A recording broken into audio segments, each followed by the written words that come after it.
Mes amis scorpions, bonjour et bienvenue sur la chaîne Tarot à merveille. Pour votre tirage général, ceux qui me découvrent, soyez les bienvenus. J'espère que vous allez bien. Allez, c'est parti. Il y a une personne dans votre vie dont vous ne connaissez pas encore toute la vérité. Vous pensez la connaître. Vous pensez avoir compris ses motivations, ses silences, ses gestes, ses absences. Vous avez construit une histoire autour de cette personne. Une histoire cohérente, logique, qui explique pourquoi elle a fait ce qu'elle a fait, pourquoi elle a dit ce qu'elle a dit, pourquoi elle est devenue ce qu'elle est devenue dans votre vie. Cette histoire vous a aidé à survivre. Elle a donné du sens à la douleur. Elle a mis de l'ordre dans le chaos. Mais cette histoire est incomplète. Et aujourd'hui, la pièce manquante va se révéler. Pas pour vous détruire, pour vous libérer. Parce que la vérité incomplète est la prison la plus cruelle qui existe. Elle vous enferme dans une version des faits qui ressemble suffisamment au réel pour que vous n'ayez jamais envie de la remettre en question. Mais elle laisse dehors, dans le froid, des fragments essentiels sans lesquels vous ne pouvez pas guérir complètement. Ce que je vais faire aujourd'hui est inhabituel. Je vais vous inviter à un procès. Pas un procès contre cette personne, pas un procès contre vous-même, un procès intérieur, un tribunal silencieux qui se tient dans la salle d'audience de votre propre conscience. Dans ce tribunal, il y aura des témoignages, pas des accusations, des témoignages. Et chaque témoignage va éclairer un angle de la vérité que vous n'aviez pas encore vu. À la fin, il n'y aura ni condamnation, ni acquittement. Il y aura quelque chose de plus rare et de plus précieux. La compréhension. Prenez place. Le procès commence. Premier témoignage. Celui de la blessure. La blessure prend la parole en premier parce qu'elle est la plus bruyante. Elle est celle qui vous empêche de dormir. Celle qui revient quand vous baissez la garde. Celle qui teinte vos nouvelles relations de la couleur de l'ancienne. La blessure dit ceci: cette personne m'a causé, elle savait ce qu'elle faisait, elle a choisi de blesser, d'un coup, et je suis la preuve de son choix. La blessure a raison sur un point, elle existe, elle est réelle. Sa douleur n'est pas inventée, ni exagérée, ni dramatisée. Elle est là, vivante, palpitante, et elle mérite d'être entendue. Mais la blessure a aussi un angle mort gigantesque. La blessure ne connaît que sa propre perspective. Elle ne voit que le moment de l'impact. Elle ne voit pas ce qui l'a précédé dans la vie de l'autre. Elle ne voit pas le chemin qui a mené cette personne, a posé le geste qui a causé la douleur. Et sans ce chemin, le geste reste incompréhensible. Et l'incompréhensible se transforme en monstre, ce qui va vous briser, au sens où le titre de cette vidéo l'annonce. Ce n'est pas la découverte que cette personne est pire que ce que vous pensiez. C'est la découverte qu'elle est plus complexe, plus humaine, plus abîmée que vous ne l'imaginiez. Et cette découverte va fissurer l'histoire simple que vous aviez construite. L'histoire du méchant et de la victime. L'histoire où les rôles sont clairs et les responsabilités tranchées. Cette histoire va se fissurer non pas parce qu'elle était fausse, mais parce qu'elle était incomplète. Et l'incomplétude, quand elle se révèle, fait toujours mal. Pas parce que la vérité blesse, parce que la perte d'une certitude, même d'une certitude douloureuse, crée un vertige. Deuxième témoignage. Celui du silence. Le silence prend maintenant la parole, le silence de cette personne, tous ces moments où elle n'a pas parlé, où elle n'a pas expliqué, où elle vous a laissé seul avec vos questions, vos interprétations, vos conclusions tirées dans le vide. Ce silence, vous l'avez interprété comme de l'indifférence, comme du mépris, comme la preuve qu'elle ne vous aimait pas assez pour vous accorder une explication. Mais le silence témoigne aujourd'hui d'autre chose. Le silence dit « Je n'ai pas parlé non pas parce que tu ne comptais pas, mais parce que les mots que j'avais à dire m'auraient mis à nu d'une manière que je ne pouvais pas supporter. Me taire n'était pas un choix contre toi, c'était un réflexe de protection. Le même réflexe que tu connais toi-même, parce que toi aussi tu as des vérités que tu n'as jamais dites à personne. Toi aussi tu as gardé des silences qui ressemblaient à de l'indifférence alors qu'ils étaient chargés de tout ce que tu n'osais pas exprimer. Ce témoignage est difficile à entendre, parce qu'il introduit de la symétrie là où vous aviez construit de l'opposition. Il dit que vous et cette personne êtes plus semblables que vous ne voulez l'admettre, que les mêmes peurs vous habitent, que les mêmes mécanismes vous gouvernent, que la différence entre vous n'est pas une différence de nature, mais une différence de circonstances. Et cette symétrie, quand elle se révèle, est déstabilisante. Parce qu'il est plus facile de juger quelqu'un quand on le perçoit comme fondamentalement différent de soi, quand on reconnaît ses propres failles dans l'autre, le jugement perd son tranchant. Et sans le tranchant du jugement, il ne reste que la compréhension nue. La compréhension qui ne choisit pas de camp, qui ne distribue pas les rôles, qui voit deux êtres humains pris dans la même tempête, chacun agrippé à son radeau de fortune, chacun convaincu que l'autre est la cause des vagues alors que les vagues étaient là bien avant leur rencontre. Cette image des deux naufragés peut être la plus juste pour décrire ce que votre relation a été. Deux personnes qui se sont accrochées l'une à l'autre en pleine mer agitée, qui se sont parfois sauvées et parfois enfoncées mutuellement, et qui ont fini par comprendre, chacune à sa manière, que le salut ne vient pas de l'autre. Il vient de la terre ferme intérieure que chacun doit trouver en soi. Troisième témoignage, celui du temps. Le temps prend la parole. Et le temps a une perspective que ni la blessure ni le silence ne possèdent. Le temps voit l'ensemble. Le temps dit ceci, ce que tu as vécu avec cette personne n'était pas un accident. Ce n'était pas une erreur de parcours. C'était un passage, un corridor nécessaire entre la personne que tu étais et la personne que tu es en train de devenir. Chaque interaction, chaque joie partagée, chaque douleur infligée, chaque silence subi, chaque regard échangé, tout cela t'a façonné, pas toujours de la manière que tu aurais choisi, mais toujours dans la direction de ta croissance. Le temps révèle aussi quelque chose que vous n'êtes être pas prêt à entendre. Cette personne, elle aussi, a été façonnée par vous. Votre présence dans sa vie l'a changée.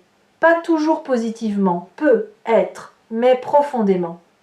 Et les blessures que vous portez l'un de l'autre sont les marques d'une rencontre intense. Pas les marques de la haine, les marques de l'impact. Et l'impact n'est possible qu'entre des êtres qui comptent l'un pour l'autre. Deux personnes indifférentes ne peuvent pas se blesser. La douleur, aussi paradoxale que cela puisse paraître, est une preuve de lien. Pas un lien sain, pas nécessairement un lien à conserver, mais un lien réel. Et reconnaître la réalité de ce lien, c'est reconnaître que la relation, aussi imparfaite qu'elle était, n'était pas du vide, elle était de la matière brute, douloureuse, mal taillée, mais de la matière, et c'est avec cette matière que vous construisez votre avenir. Chaque leçon tirée de cette relation est une brique, pas une brique posée contre l'autre, une brique posée pour vous, pour votre propre édifice, pour la maison intérieure que vous êtes en train de bâtir sur des fondations que cette douleur, précisément cette douleur-là, a rendu possible. Prenez un instant pour considérer ceci. Si vous n'aviez pas connu cette personne, si cette relation n'avait pas existé, qui seriez-vous aujourd'hui? Seriez-vous capable de la même profondeur émotionnelle? Auriez-vous développé cette intuition aiguë qui vous permet aujourd'hui de sentir les gens avant qu'ils ne se révèlent? Connaîtriez-vous vos propres limites avec cette précision que seule la douleur peut enseigner? La réponse, honnêtement, est probablement non. Et cette réponse n'est pas une justification de la souffrance. Elle n'excuse rien, elle ne dit pas que c'était bien, elle dit que c'était formateur, que de cette forge vous êtes sortis avec des outils que rien d'autre n'aurait pu vous donner, des outils de discernement, de protection, de choix éclairés. Et ces outils, vous les utiliserez pour le reste de votre vie. Chaque nouvelle relation que vous entrerez portera quelque part dans ses fondations la sagesse acquise dans celle-ci. Chaque nouvelle confiance que vous accorderez sera une confiance informée, pas aveugle. Une confiance qui sait ce qu'elle risque et qui choisit de risquer quand même, non par naïveté mais par courage. Quatrième témoignage, celui de l'ombre. Et voici le témoignage le plus inconfortable de tous, celui que vous voudrez peu être refusé d'entendre. L'ombre prend la parole. Votre ombre, pas celle de l'autre, la vôtre. L'ombre dit, dans cette relation, tu n'étais pas seulement la victime, tu étais aussi un participant, tu as fait des choix, tu es resté quand les signaux te disaient de partir. Tu as ignoré ce que ton instinct te hurlait, tu as accepté des miettes en les appelant un festin. Tu as fermé les yeux sur ce que tu voyais clairement, parce que voir t'aurait obligé à agir, et agir t'effrayait plus que souffrir. Ce témoignage n'est pas un acte de cruauté envers vous-même. C'est un acte de lucidité.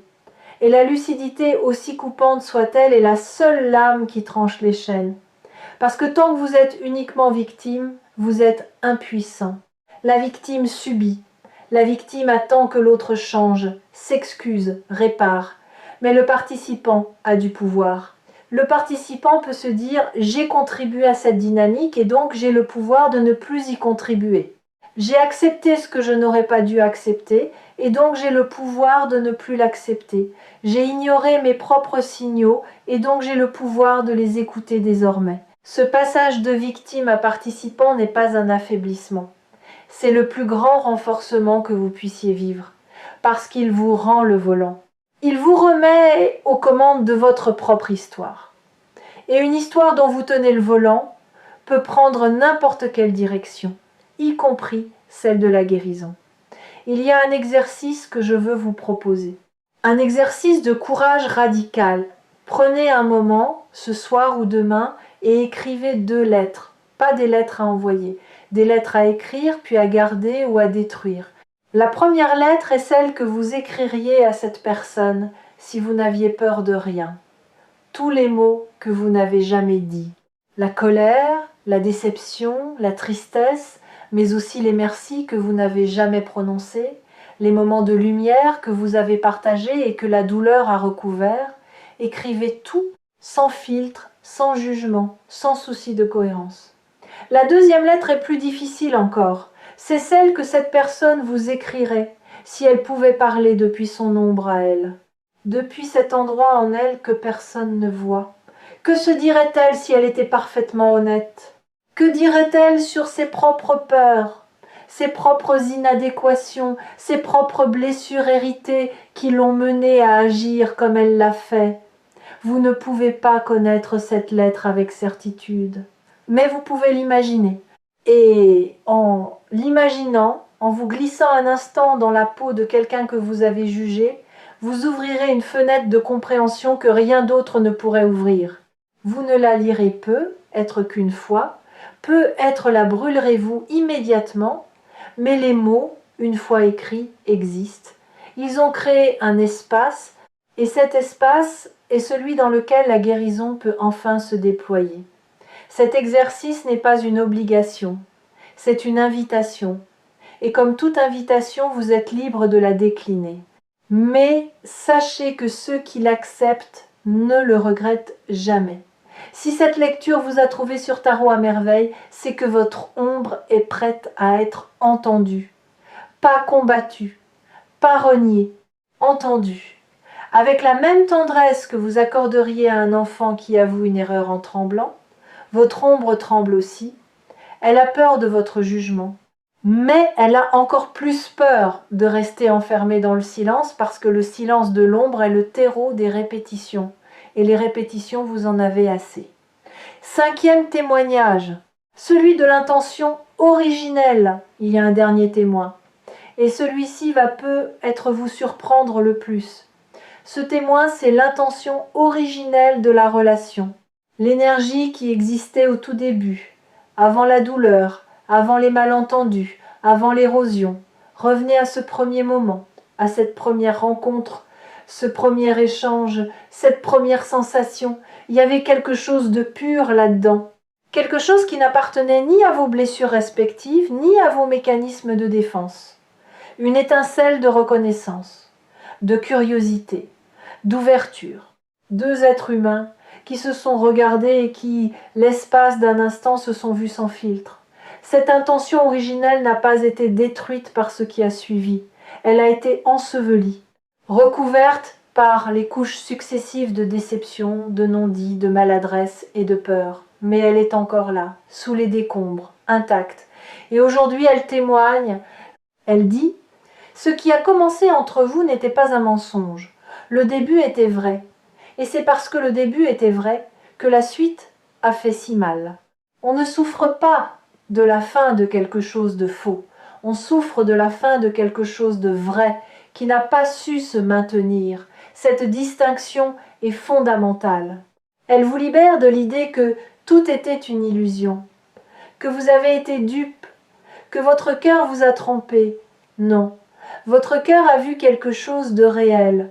Et ce quelque chose de réel n'a pas survécu, pas parce qu'il était faux, mais parce que les deux personnes qui le portaient n'étaient pas encore prêtes à le soutenir, pas assez guéries, pas assez conscientes, pas assez libres de leur propre chaîne pour offrir à cette étincelle l'espace dont elle avait besoin pour devenir un feu durable. Et voici peut être la révélation la plus difficile de toutes. Si cette même rencontre se produisait aujourd'hui, avec la personne que vous êtes devenue, avec la conscience que vous avez acquise, avec les outils que cette douleur vous a forgés, l'histoire serait peut être différente.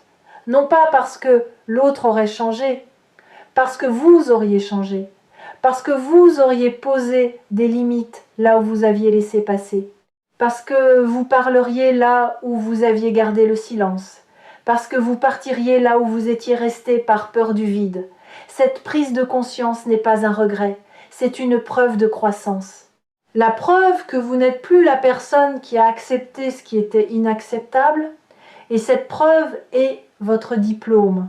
Le diplôme de l'école la plus dure et la plus efficace qui existe, celle de la relation humaine dans toute sa beauté féroce, le verdict. Les témoignages sont terminés, la blessure a parlé, le silence a témoigné, le temps a offert sa perspective, l'ombre s'est confessée, l'intention originelle a rappelé ce qui était vrai. Et maintenant, le verdict. Ce verdict n'est pas ce que vous attendez, il n'y a pas de coupable, il n'y a pas d'innocent.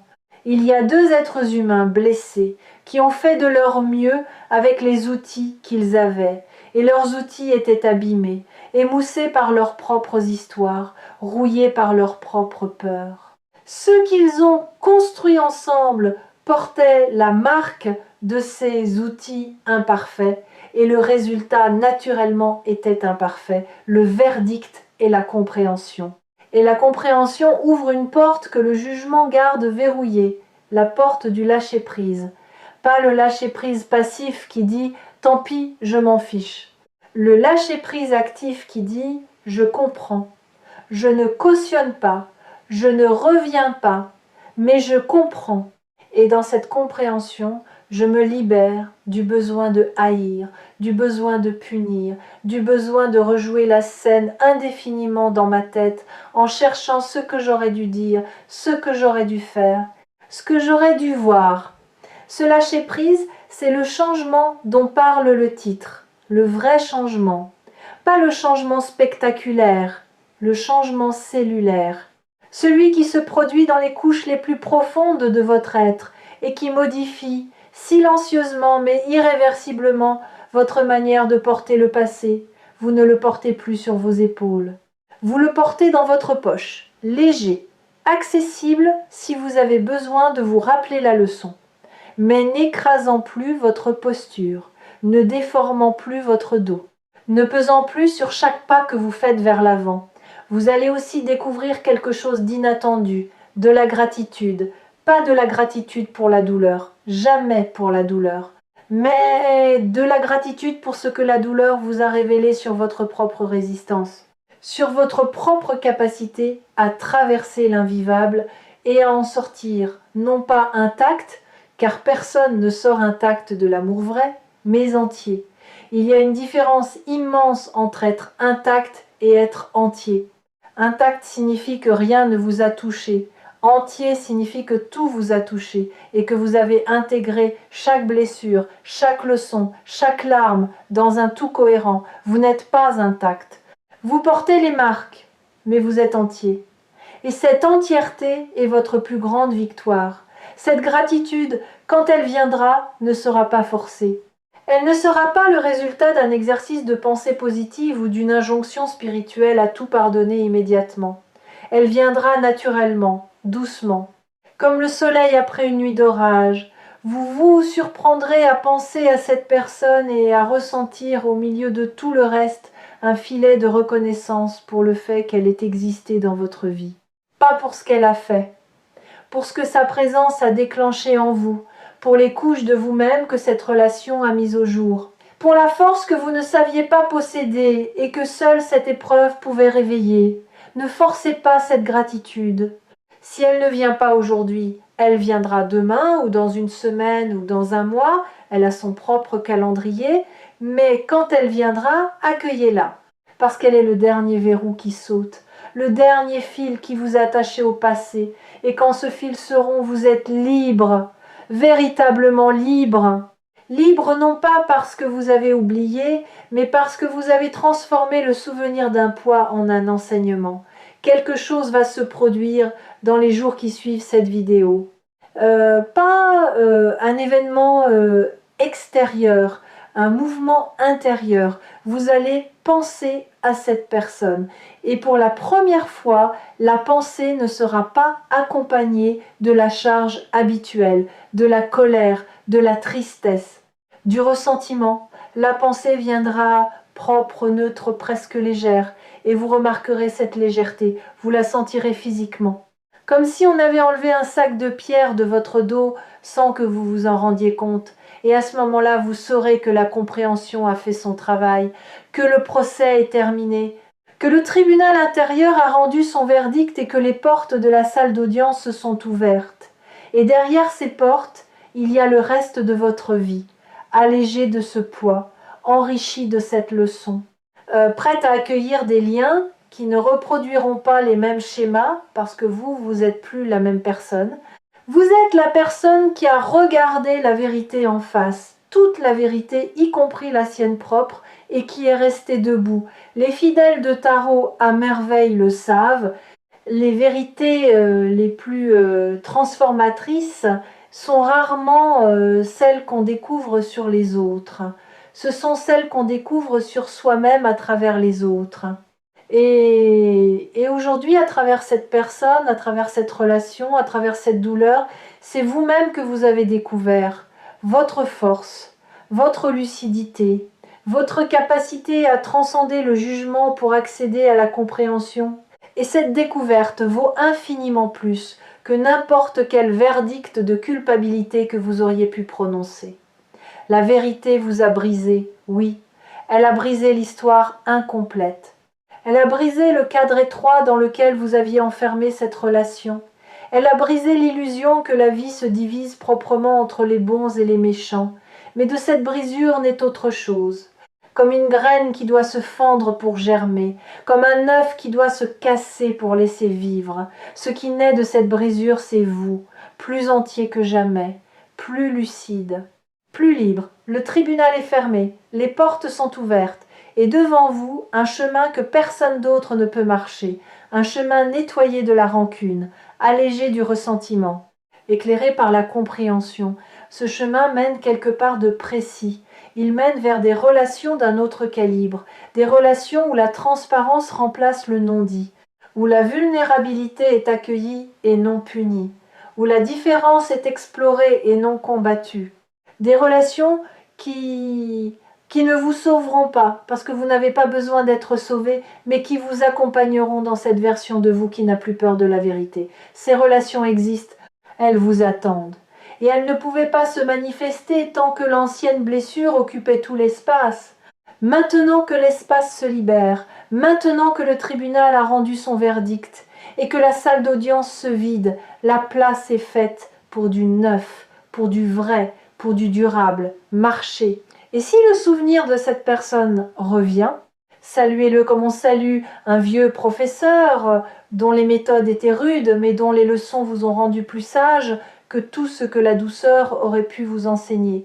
N'oubliez pas que Tarot à merveille sera toujours là quand vous aurez besoin de retrouver cette salle d'audience intérieure, quand la blessure voudra reprendre la parole sans laisser les autres témoins s'exprimer. Revenez, réécoutez. Et laissez le verdict faire son travail. Il est doux, il est juste et il est définitivement de votre côté.